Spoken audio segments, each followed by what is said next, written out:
वो मतलब फ़ॉरेन जाके ट्रीटमेंट करते हैं, जब फ़ॉरेन जाके ट्रीटमेंट करते हैं तो अच्छे ही डॉक्टर होंगे काफ़ी। पैसा भी मोटा मिलता होगा। हाँ, पैसा भी मोटा मिलता होगा। नहीं, ऐसा किसी ने नहीं बोला था, फैमिली से कोई प्रेशर नहीं है।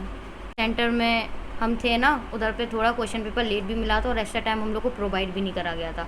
कम से कम 30 टू 40 मिनट्स हम लोग को क्वेश्चन पेपर लेट मिला था। लिख के ये आपने क्यों लगाया हुआ है? आप रात में सोते होंगे तो भी ये सपने में आ जाता होगा कभी-कभी? हाँ, तभी तो लगाए हैं कि रात में मतलब हमेशा ये बना रहे। ये वो नोट्स हैं ना जिनको हम पॉइंट्स छोटे-छोटे होते हैं जो इंसान बार-बार भूल जाता है, वो बहुत इंपॉर्टेंट पॉइंट्स होते हैं। ये वो लिखे हुए हैं कि सोते, जागते, खाते-पीते देखते रहें।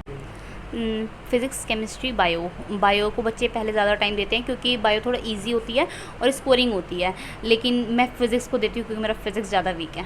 अच्छा, जैसे अभी आपने बताई कि इसमें कोई लिमिट नहीं होती है एज की, इसलिए ज़्यादा स्टूडेंट अटेम्प्ट देते रहते हैं और वो अपनी गलती को पहचान नहीं पाते। क्या आपको ऐसा सच में लगता है ये सही है? मेरे साथ तो यही हुआ है। दोस्तों, मैं हूँ शिवम दिवाकर और आपके लिए सबसे ज़्यादा वीडियो मुखर्जी नगर के बनाए हैं, लेकिन अभी हम मुखर्जी नगर में नहीं हैं। तो नीट वाले स्टूडेंट हमें जो शिकायत करते हैं, भर भर के कमेंट लिखते हैं कि आप उनके वीडियो क्यों नहीं बनाते हो, क्योंकि हमें बहुत कम स्टूडेंट नीट वाले मिलते हैं। लेकिन आज फिर भी हमें मिल गए। अब इनसे ही बातचीत करेंगे कि इनकी तैयारी कैसी चल रही है, आखिर ये लोग कैसे नोट्स बनाते हैं और कैसे पढ़ते हैं, क्योंकि यूपीएससी वालों के तो हमने आपको सबसे ज़्यादा दिखाए हैं। सबसे पहले मैं आपसे ये जानना चाहूँगा, क्या नाम है आपका? श्वेता। कहाँ से हो आप? मैं दिल्ली से ही हूँ।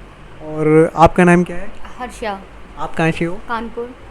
आप कानपुर से दिल्ली आई नीट की तैयारी करने। बताया जाता है कि अगर आप ऑनलाइन करते तो घर से भी कर सकते थे, पैसे भी बच जाते हैं, लेकिन इधर ही क्यों आना पड़ा? अब बोलते हैं ना कि ऑफलाइन ज़्यादा इफेक्टिव होता है, टीचर से इंटरेक्शन ज़्यादा होता है, इसलिए। ऐसा सब लोग बोलते थे, आपने सोचा चलो यूज करते हैं। नहीं, सबसे सुनने के बाद फिर यूज़ भी करा थोड़ा, तो फिर इसलिए ऑफलाइन करा। ओके, आगे की बातचीत शुरू करते हैं। मैं ये जानना चाहूँगा, जैसे आप लोग नीट की तैयारी करते हैं, अधिकतर वो स्टूडेंट होते हैं जो 12वीं पास करके तुरंत तैयारी करने लगते हैं, तो ये कहा जाता है कि उस टाइम सही थोड़ा सा समझ नहीं होती है और गाइडेंस की। तो आपको क्या लगता है, आपको किसने बोला था? आपको खुद लगा कि चलो भाई नीट की तैयारी करते हैं, डॉक्टर बनेंगे, या फिर फैमिली में किसी ने बोला था? नहीं सर, बोला तो किसी ने नहीं था। मतलब पहले तो पता ही नहीं था कि मतलब नीट के थ्रू डॉक्टर बनना है। ये बचपन से था कि हाँ डॉक्टर बनना है, डॉक्टर बनना है। पता नहीं क्यों ये क्रेज़ आया था। बट मुझे 11th-12th तक कुछ नहीं पता। 12th के बाद जब मैंने कहा कि मुझे डॉक्टर बनना है, तब मुझे किसी ने बोला कि नीट का एग्ज़ाम देना है। तो फिर उसके बाद एडमिशन लिया कोचिंग में, घर के पास में लक्ष्मी नगर में कैल्विन था, तो वहाँ से कोचिंग लिया। वही कोचिंग वाले वादे कर देते हैं, ऐसा करेंगे वैसा करेंगे, और घर में किसी को मुझे नॉलेज नहीं थी। ले लिया, फिर ड्रॉप दे दिया, लेकिन मतलब कुछ हुआ नहीं क्योंकि कुछ गाइडेंस नहीं थी। फिर उसके बाद सेकेंड ड्रॉप भी वहीं से ले लिया, ये सोच के कि शायद मेरी तरफ से कमी थी, मैंने पढ़ाई नहीं की। बट ऐसे चलता रहा। तो बस गाइडेंस की कमी की वजह से, गाइडेंस होना ज़रूरी है। बट जिसको नीट करना होता है, अगर उनको पता है कि उन्हें यही करना है, तो उन्हें 11th-12th में फाउंडेशन ले लेना चाहिए। और नीट के लिए सबसे बड़ी बात जो मैं मेंशन करना चाहूँगी कि एज लिमिट नहीं है, इसलिए बच्चे बहुत ज़्यादा अटैम्प्ट दे देते हैं। तो इसलिए हमें फाउंडेशन करना चाहिए और हमें डिसाइड कर लेना चाहिए एक लिमिट कि 2 अटैम्प्ट या 3 अटैम्प्ट, इससे ज़्यादा नहीं। आपका मीडियम क्या है, इंग्लिश या हिंदी? इंग्लिश। और आपने साइंस साइड ली थी या आर्ट कॉमर्स? Science, PCMB. अच्छा, जब भी आपने फिर इधर नीट की तैयारी करना और शुरू कर दी। Yes sir. अच्छा, जैसे अभी आपने बताई कि इसमें कोई लिमिट नहीं होती है एज की, इसलिए ज़्यादा स्टूडेंट अटैम्प्ट देते रहते हैं और वो अपनी गलती को पहचान नहीं पाते। क्या आपको ऐसा सच में लगता है ये सही है? मेरे साथ तो यही हुआ है। मेरा पर्सनल एक्सपीरियंस है कि लैक ऑफ गाइडेंस की वजह से, और फिर मुझे भी इतना आइडिया नहीं था, तो बार बार कि इतने आ गए, वो लगता है कि इतना टाइम दे दिया, इतने मार्क्स तक आ गए, तो अगले साल और बढ़ जाएंगे। लेकिन मार्क्स बढ़ेंगे, लेकिन सबसे कट ऑफ भी बढ़ जाती है, और ज़रूरी नहीं है, कोई श्योरिटी नहीं कि आपके मार्क्स बढ़े हैं तो वो नेक्स्ट ईयर बढ़ेंगे और ज़्यादा, वो घट भी सकते हैं। अच्छा, ये बताइए, जैसे आप लोग नीट की जब तैयारी करते हैं तो 3 सब्जेक्ट होते हैं, वो कौन कौन से होते हैं और आप कैसे कैसे उनका टाइम टेबल बनाते हैं अपना डेली का routine? Physics, chemistry, bio. Bio को बच्चे पहले ज़्यादा टाइम देते हैं क्योंकि बायो थोड़ा इजी होती है और स्कोरिंग होती है, लेकिन मैं फ़िज़िक्स को देती हूँ क्योंकि मेरा फ़िज़िक्स ज़्यादा वीक है। आपका फिजिक्स ज़्यादा वीक है। बहुत ज़्यादा वीक। उसको सही करने के लिए, सुधारने के लिए क्या करते हैं आप डेली? लगभग क्या टाइम टेबल है कि 2 घंटे पढ़ते हैं, 3 घंटे, या फिर आधा घंटा?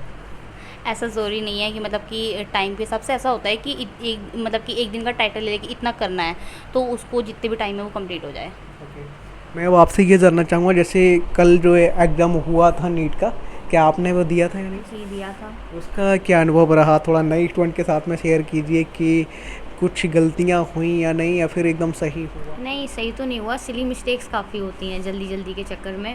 और फिर कल ऊपर से ये भी हुआ था, जिस सेंटर में हम थे ना, उधर पे थोड़ा क्वेश्चन पेपर लेट भी मिला था और एक्स्ट्रा टाइम हम लोग को प्रोवाइड भी नहीं करा गया था।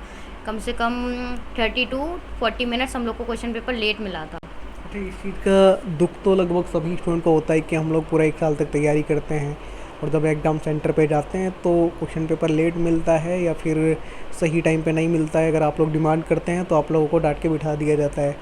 आपके सेंटर पे भी ऐसा ही हुआ कि लेट मिला?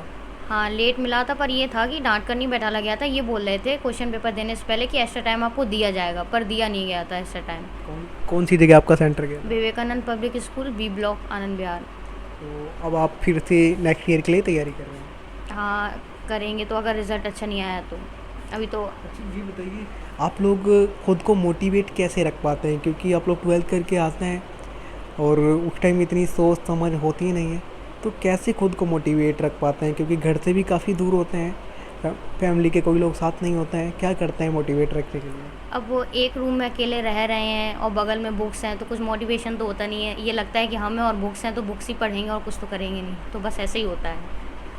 ये जो आपका रूम है और आपने पीछे कुछ नोट्स इतने सारे लगाए हुए हैं, इतना छोटा छोटा लिख के, ये आपने क्यों लगाया हुआ है? आप रात में सोते होंगे तो भी ये सपने में आ जाता होगा कभी? हाँ, तभी तो लगाए हैं कि रात में मतलब हमेशा ये बना रहे। ये वो नोट्स हैं ना जिनको हम पॉइंट्स छोटे छोटे होते हैं जो इंसान बार बार भूल जाता है, वो बहुत इंपॉर्टेंट पॉइंट्स होते हैं। ये वो लिखे हुए हैं कि सोते जागते खाते पीते देखते रहें। आपको डॉक्टर बनना है, क्यों ऐसा लगा कि डॉक्टर बनते हैं? क्योंकि बहुत सारे लोग तो डॉक्टर इसलिए बनते हैं कि हम लोगों की हेल्प कर पाएंगे, और कुछ तो इसलिए बनते हैं कि पैसा बहुत मिलेगा इसमें। दोनों के लिए ही बन रहे हैं, हेल्प भी कर पाएँ और पैसा भी। सच में? अच्छा, आपको किसने बोला था डॉक्टर बनूँ आप? नहीं, ऐसा किसी ने नहीं बोला था, फैमिली से कोई प्रेशर नहीं है। आपको ऐसा नहीं लगता डॉक्टर बनते हैं तो इंजेक्शन लगाना पड़ता है, कभी कहीं पे कुछ काटना पड़ता है, खून निकलता है, ये सब डर नहीं लगता आपको? नहीं, अभी तो उधर तक पहुँचे ही नहीं है। जब पहुँचेंगे जब पता चलेगा कैसा लगता है। और यहाँ पे आप लगभग कितने घंटे डेली पढ़ते हैं अपने डॉक्टर बनने के लिए? यहाँ पे 7 से 8 घंटे। घर वालों की कभी याद आती है, बात वगैरह होती है फ़ोन पे? हाँ, फ़ोन पर रोज़ बात होती है, कभी कभी याद भी आती है। सबसे ज़्यादा खाने को देखकर याद आ जाती है। हॉबी क्या है आप लोगों की? आपकी हॉबी क्या है? मूवी देखना। लास्ट टाइम कब और कौन सी मूवी आपने देखी? अभी तो last time recently Heera Mandi आई है ना नेटफ्लिक्स पे, वो चल रही है सीरीज़ अभी। ये बताइए, जैसे बड़े बड़े जो डॉक्टर होते हैं जिनका कई बार बहुत नाम होता है इंडिया में, कभी आप लोगों का भी ऐसा लगता होगा कि मुझे इन डॉक्टरों की तरह बनना है, इनकी तरह बनना है? कोई ऐसा है आपका? नहीं, अभी तो फ़िलहाल एक ज़रूर है जहाँ से हम बिलोंग करते हैं, कानपुर से, डॉक्टर नवनीत। वो न्यूरोलॉजिस्ट हैं काफ़ी बड़े। हाँ, तो उनको देखकर लगता है कि हाँ, डॉक्टर ऐसा होना चाहिए। अच्छा, उनकी क्या खासियत है जो आपको बहुत पसंद है? काफ़ी ज़्यादा फेमस हैं और मतलब काफ़ी ज़्यादा फेम वगैरह है उनका, मतलब पूरे कानपुर और कानपुर के आसपास उनको काफ़ी जाना पहचाना जाता है। और मतलब ऐसा बोला भी जाता है कि वो मतलब फ़ॉरेन जाके ट्रीटमेंट करते हैं। जब फ़ॉरेन जाके ट्रीटमेंट करते हैं तो अच्छे ही डॉक्टर होंगे काफ़ी। पैसा भी मोटा मिलता होगा? हाँ, पैसा भी मोटा मिलता होगा। हम दुआ करेंगे कि शुभकामनाएं आपके लिए कि आप भी जल्दी बने और आप भी इंडिया से बाहर जाएं और काफ़ी मोटा पैसा मिले, आपको भी ज़्यादा फेम मिले। ये बताइए, जैसे ये लोग आप नोट्स बनाते हैं सभी स्टूडेंट, तो कोचिंग अपने भी बनवाता है? क्योंकि आजकल ऐसा चल रहा है कि जिस कोचिंग में आप पढ़ोगे वो पूरा बैग भर भर के आपको स्टडी मटेरियल देता है, नोट्स भी देता है, तो आपको भी मिले होंगे या फिर आपने ये खुद बनाया अपने आप? मॉड्यूल्स भी मिले हैं बट मैंने खुद से ही बनाए हैं। मॉड्यूल्स में काफ़ी कुछ एक्स्ट्रा रहता है तो ये खुद से बनाए हैं, एनसीईआरटी बेस। खुद आपने अपने आप बनाया? आप अपनी मम्मी पापा को क्या कहना चाहेंगे? आप तो दिल्ली से ही हैं, फिर भी दिल्ली के पीजी में रहते हैं, घर पे क्या प्रॉब्लम होती है पढ़ने में? घर पे थोड़ा फैमिली मतलब कि ऐसे रहता है, भतीजी है मेरी तो मैं उसके साथ बहुत ज़्यादा लगी रहती हूँ। पढ़ने में थोड़ा दिक्कत होता था और मैंने ऑफलाइन टेस्ट सीरीज़ और डाउट क्लासेस ले रखी थी तो वहाँ से अप एंड डाउन करने में दिक्कत होती थी। आपकी हॉबी क्या है, क्या आपको पसंद है? कुकिंग। क्या आपको ज़्यादा अच्छा लगता है बनाने में? जैसे बहुत सारे लोग होते हैं कहते हैं कि मुझे करेला बनाना पसंद है, मुझे तो बिल्कुल अच्छे नहीं लगते। कोई कहता है कि मुझे आलू के पराठे बनाना पसंद है। मेरा ऐसा कुछ नहीं है, जो खाने का मन कर जाता है वो बना लो, कुछ नया ट्राई करते रहो यूट्यूब पे देख के। आप इस पीजी में रहते हैं, अंशिका गर्ल्स पीजी में, इसका कितना रेंट शेयरिंग में पे करते हैं? मेरा 7,000 शायद। प्रॉब्लम तो नहीं होती जैसे आपस में लड़ाई झगड़ा करना, कभी टाइम पे खाना ना मिले, वाईफाई ना चले, ऐसा कभी होता है यहाँ पे? नहीं, ये बहुत अच्छा है, उनकी ये बात बहुत अच्छी है। खाना अगर ख़त्म हो गया या कम पड़ गया तो प्रोवाइड करा देते हैं, सब कुछ अच्छा है। तो ये कभी झूठ तो नहीं बोलना है, आप थोड़ा सच बताइए, ये कभी झूठ बोलने हो कि खाना कम पड़ गया हो और ये तारीफ़ कर रहे हैं? नहीं, खाना कम पड़ता है तो प्रॉपर प्रोवाइड तो हो ही जाता है। अब बाकी ये है ना कि घर जैसा स्वाद नहीं होता है। कानपुर वाले जब होते हैं तो अलग से ही पता चल जाते हैं दूर से कि ये कानपुर के हैं। कानपुर वाले लोग कई इधर आज आपको देख रहे होंगे, क्या कहना चाहेंगे आप उनको? कानपुर वालों से यही कहेंगे अच्छे से पढ़ो, मेहनत करो, डॉक्टर बनो, नहीं ये वाली लैंग्वेज में नहीं, कानपुर वाली लैंग्वेज में। कानपुर वाली लैंग्वेज आती नहीं है हमें इतनी। बिल्कुल भी नहीं आती? नहीं। तो आप कानपुर वाले कैसे हो गए फिर? अब वो है पर इतनी आती नहीं है कानपुर वाली जैसे लोग बोलते हैं। लगता है अभी स्टार्टिंग से ही बाहर ही रहे हैं। बाहर इतना, हाँ ऐसा बोल सकते हैं कि ज़्यादातर बाहर ही रहे हैं, इसलिए कानपुर वाली टच है नहीं। दोस्तों आज की वीडियो में हमने आपको थोड़ा सा जो नीट के एस्पायरेंट होते हैं, जिनकी शिकायत होती है कि भैया आप उनका वीडियो तो क्यों नहीं बनाते हैं, हम लोग भी तैयारी करते हैं, हम लोगों का भी संघर्ष होता है, हम लोग भी घर वर छोड़ के रहते हैं, आप क्यों नहीं दिखाते, तो उन दोस्तों के लिए ही ये वीडियो बनाया गया है। अगर आप भी नीट की तैयारी करते हैं तो कहाँ से और कैसे, तो कमेंट बॉक्स में ज़रूर लिख भेजिए एक प्यारा सा कमेंट।